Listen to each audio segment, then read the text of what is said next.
नमस्कार दोस्तों, स्वागत है आपका हमारे चैनल पर। आज हम आपके लिए लाए हैं जीके करंट अफेयर 2024 का बहुत ही महत्वपूर्ण वीडियो। इसमें हमने बहुत ही महत्वपूर्ण प्रश्नों को शामिल किया है जिसकी परीक्षा में पूरी संभावना है। ज़्यादा देर न करते हुए चलते हैं पहले प्रश्न की ओर। जैसा कि आप स्क्रीन पर देख रहे हैं, हाल ही में शून्य भेदभाव दिवस कब मनाया गया है?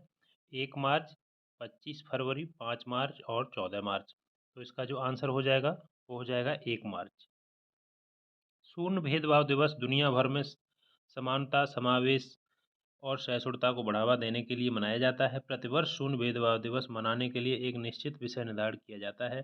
इस वर्ष 2024 का शून्य भेदभाव दिवस का विषय हर किसी के स्वास्थ्य की रक्षा करना, सभी के अधिकारों की रक्षा करना निर्धारित किया गया है।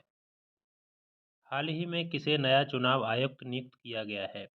ज्ञानेश कुमार, सुखबीर सिंधु, उपरोक्त दोनों। तो इसका जो ऑप्शन हो जाएगा सही वो हो जाएगा उपरोक्त दोनों। ऑप्शन नंबर सी सही हो जाएगा।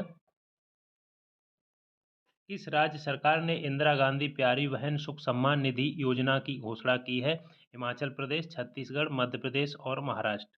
तो इसका जो सही आंसर हो जाएगा हमारा ऑप्शन नंबर ए हो जाएगा, हिमाचल प्रदेश। प्रदेश सरकार की ओर से राज्य की 18 से 59 वर्ष आयु वर्ग की महिलाओं को इंदिरा गांधी प्यारी बहन सुख सम्मान निधि योजना के तहत 1500 रुपये प्रतिमाह राशि देने के आदेश जारी किए गए हैं।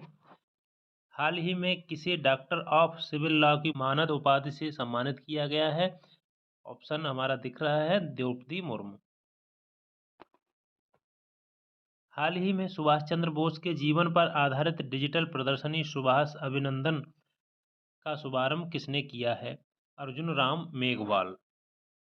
कौन सी राज्य सरकार विधवा पुनर्विवाह प्रोत्साहन योजना शुरू करेगी? झारखंड, उत्तराखंड, तमिलनाडु और राजस्थान। हमारा इसका आंसर हो जाएगा ऑप्शन नंबर ए, झारखंड। विधवा महिला के पुनर्विवाह पर सरकार 2 लाख रुपए की मदद करेगी। हिंदू विधवा पुनर्विवाह अधिनियम 1856 का मसौदा लॉर्ड डलहौजी द्वारा तैयार किया गया था और लॉर्ड कैनिंग द्वारा पारित किया गया था। विधवा पुनर्विवाह अधिनियम 1856 के कार्यान्वयन के समय लॉर्ड कैनिंग भारत के गवर्नर जनरल थे। 1829 में लॉर्ड विलियम बेंटिंक की अगुवाई और राजा राम मोहन राय जैसे भारतीय समाज सुधारकों के अथक प्रयासों के द्वारा सती प्रथा को भारत में पूरी तरह से बंद करा दिया गया। ये पॉइंट भी याद रखेंगे। किस राज्य में पहले जनरेटिव एआई शिक्षक आईरिस को पेश किया गया है? मध्य प्रदेश, बिहार, असम, केरल। तो इसका जो आंसर हो जाएगा हमारा ऑप्शन नंबर डी हो जाएगा, केरल। आर्टिफिशियल इंटेलिजेंस का अर्थ है बनावटी कृत्रिम तरीके से विकसित की गई बौद्धिक क्षमता। इसके जरिए कंप्यूटर सिस्टम या रोबोटिक सिस्टम तैयार किया जाता है जिसे उन्हीं तर्कों के आधार पर चलाने का प्रयास किया जाता है जिसके आधार पर मानव मस्तिष्क काम करता है। फ्लिपकार्ट ने किस बैंक के साथ मिलकर डिजिटल भुगतान सेवा फ्लिपकार्ट यूपीआई लॉन्च की है? SBI, ICICI, HDFC, axis bank. तो इसका ऑप्शन नंबर डी हो जाएगा, एक्सिस बैंक के साथ में। किस देश ने भारतीय श्रमिकों के लिए बीमा योजना शुरू की है? यूएई, रूस, जापान, अमेरिका। इसका आंसर सही हो जाएगा ऑप्शन नंबर ए, यूएई। हाल ही में किसने ई किसान उपज निधि का अनावरण किया है? पीयूष गोयल, नरेंद्र मोदी, अमित शाह और राजनाथ सिंह। इसका ऑप्शन नंबर ए सही हो जाएगा, पीयूष गोयल। किसानों के भंडारण रसद को आसान बनाने तथा उनकी उपज हेतु उचित मूल्य सुनिश्चित करने की दिशा में प्रौद्योगिकी का लाभ उठाने के लिए भंडारगढ़ विकास और नियामक प्राधिकरण की ई किसान उपज निधि डिजिटल गेटवे लॉन्च किया गया है। हाल ही में कौन भारत में फार्मूला 1 ईंधन का उत्पाद करेगी? इनमें से Indian oil, Hindustan petroleum, ONGC, इनमें से कोई नहीं। तो इसका जो सही आंसर हो जाएगा इंडियन ऑयल, जो आंसर है हमारा ऑप्शन नंबर ए। हाल ही में भारत की पहली ड्राइवरलेस मेट्रो ट्रेन की शुरुआत कहाँ होगी? आगरा, लखनऊ, बेंगलुरु और न्यू दिल्ली। तो ये बेंगलुरु है, ऑप्शन नंबर सी। विश्व का सबसे बड़ा साहित्योत्सव कहाँ आयोजित किया गया है? पटना, दिल्ली, वाराणसी और जयपुर। ये हमारा ऑप्शन नंबर बी है, दिल्ली। ज़्यादा देर नहीं करेंगे, फास्ट थोड़ा सा करेंगे, कम समय में वीडियो ज़्यादा कवर हो जाए। हाल ही में भारत के पहले राष्ट्रीय डॉल्फिन अनुसंधान केंद्र का उद्घाटन कहाँ किया गया है? पटना, कोलकाता, देहरादून और गांधीनगर। ऑप्शन नंबर हमारा हो जाएगा ए सही हो जाएगा, पटना। हाल ही में कौन नाटो का 32वां सदस्य देश बना है? फिनलैंड, स्वीडन, भारत और इंडोनेशिया। तो हमारा ऑप्शन नंबर बी सही है, स्वीडन। ये 32वां बना है। नॉर्थ अटलांटिक ट्रीटी ऑर्गेनाइजेशन, उत्तरी अटलांटिक संधि संगठन। नाटो का सदस्य जो 31वां था वो था फिनलैंड। स्थापना नाटो की बात करें तो 4 अप्रैल 1949। मुख्यालय ब्रुसेल्स, बेल्जियम। हाल ही में अंतर्राष्ट्रीय महिला दिवस कब मनाया गया है? 5 मार्च, 7 मार्च, 6 मार्च और 8 मार्च। तो इस ऑप्शन 8 मार्च हमें याद रखेंगे, अंतर्राष्ट्रीय महिला दिवस। सामाजिक, राजनीतिक और आर्थिक क्षेत्रों में महिलाओं के अधिकारों और तरक्की की प्रति जागरूकता को बढ़ावा देता है। हाल ही में भारत और किस देश के बीच महत्वपूर्ण द्विपक्षीय समुद्र लक्षण अभ्यास आयोजित हुआ है? मलेशिया, श्रीलंका, फ्रांस और कनाडा।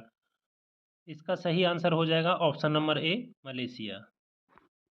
हाल ही में पलाश पुष्प महोत्सव 2024 का आयोजन कहाँ किया गया है? मुंबई, दिल्ली, कोलकाता और बेंगलुरु। तो इसका सही आंसर हो जाएगा दिल्ली, ऑप्शन नंबर बी।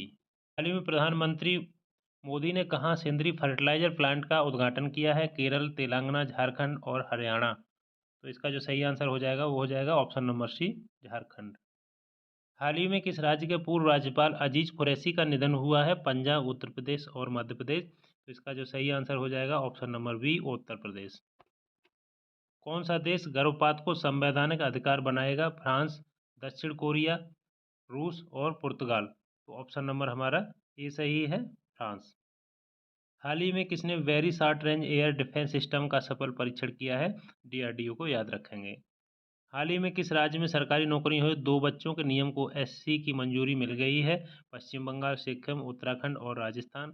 तो हमारा ऑप्शन नंबर डी सही है, राजस्थान।